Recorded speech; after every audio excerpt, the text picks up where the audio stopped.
but she's got a good head on her shoulders, and at least she has the knowledge and the education of the disease.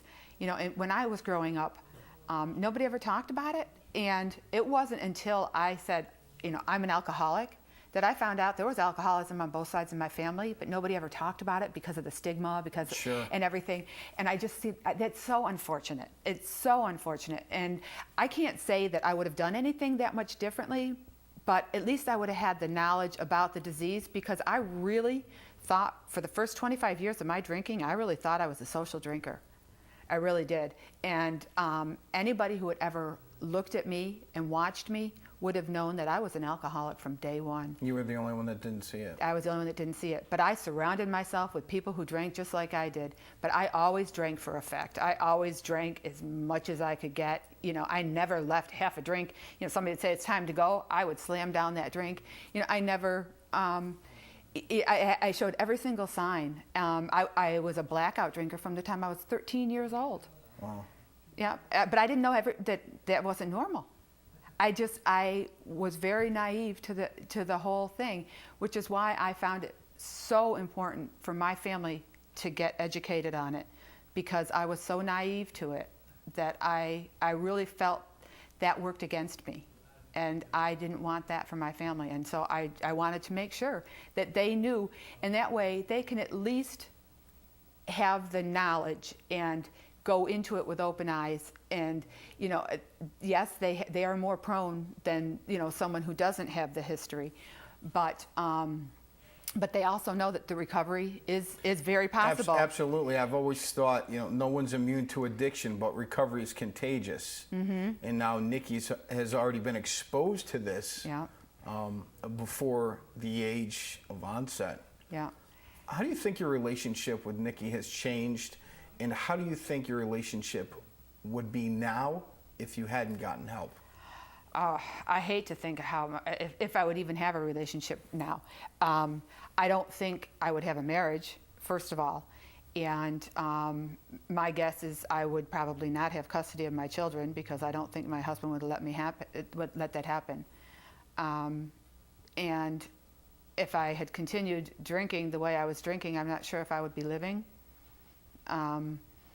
So, you know, all I can say about that is that would have been really bad. As far as our relationship now, like Nikki was saying, it's very open. We can talk about just about anything, and that's wonderful.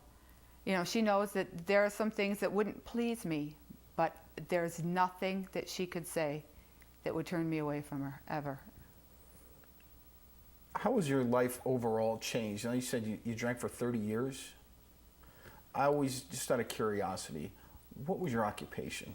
Because one of the biggest things, I think, with alcoholism and addiction, I've always said this, I've always thought this, you know, the alcoholic's not the bum with a brown paper bag in the back of the bus that hasn't taken a shower. The drug addict's not the junkie with a needle sticking out of his arm. And I think that's one of the biggest things, is to break down the stigma. So I'm always curious, because it literally crosses all boundaries, all professions. Mm-hmm. So just out of curiosity, nothing more, what was your profession? What was your occupation? Well, from the time I turned like 16, I started working in restaurants, and then when I turned 18, I started tending bar. Always tended to surround myself, as I said, with people who drank a lot. And then when I was in my 20s, I started to work as a flight attendant, and flew from one bar to another. It's the best transportation. I've heard that from pilots, actually. You never see a plane get pulled over. No. And I got to drink all around the world. Yeah. Couldn't speak all the languages, but I could order my cocktail in any language. Interesting. What would you like to share with others, in particular, your point of view for moms out there, for fathers also, that are suffering from alcoholism or addiction? What would you say to a mom with a 4-year-old child, 9-year-old child, 15-year-old child? Just the sooner the better. And you know, even as much damage as you may have done with your relationship so far, there's always, if you get sober and you do the next right thing, there's always room to repair it. You know, I think also it's very, very important to educate your kids on the disease, because if you have the disease, they're going to be more prone to it. I think that's really important.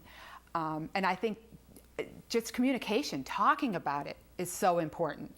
You know, so many people don't talk about it. It's like taboo, and I think that works against addiction in so many ways, because I think it really needs to be discussed. It needs to be brought out in the open. We need to get rid of the stigma attached to it. It's, you know, it is a disease. It needs to be treated as a disease, and but I think that people also need to know that that kids are highly affected by it. You know, it causes long-lasting issues. You know, it causes anxiety that doesn't just go away. It causes problems for the kids because of growing up in that kind of atmosphere, and those problems stay with them. And so, you know, the sooner that the parent can, you know, face their problem head on, and I'll tell you, well, recovery is great. You know, recovery is awesome. Living a sober life is fantastic. Waking every morning with a clear head, you know, and not wondering, you know, who you upset the night before, or who you owe apologies to, or where you anything. are. Yeah, yep, all those things. And waking up, you know, with and having serenity in your life and in your heart and in your soul is a beautiful thing, which I didn't have for as long as I can remember. You know, it's wonderful, and to be able to share in my kids' lives, you know, 100%, rather than just when I felt like it, or, you know, whatever. It's a huge difference. How about you, Nikki? What would you share with someone your age, other kids that may be in a household? I mean, 1 in 10, it's a pretty high number. Yeah. Well, I mean, for me, I think the stigma and the need for silence is one of the most dangerous things to addiction. But if you think your parent or someone else's parent has a problem, don't feel uncomfortable asking for help. There are tons of people out there who, if they don't know what to do, they can find someone. Your teachers, guidance counselors. I mean, there's so many people you can ask for help and who will be there for you. And I think that's one of the things is, like, your teachers aren't going to judge you for it. I mean, yes, they may have a distinct problem with your parent because of it. I mean, there is help out there, and even just having someone as simple to talk to about it, it really helps. And knowing that there are so many people out there, and not being afraid to ask for help is something I'd really stress for anyone who's might be having a parent dealing with a problem. Again, I want to thank Nora and Nikki. We taped the show during summer vacation, and all the different things you could be doing on summer vacation, how your summer vacations have changed. I really appreciate you coming out and sharing with other kids. And obviously, Nora, I really appreciate you allowing your daughter to come and share, and you sharing as well. So I want to thank you.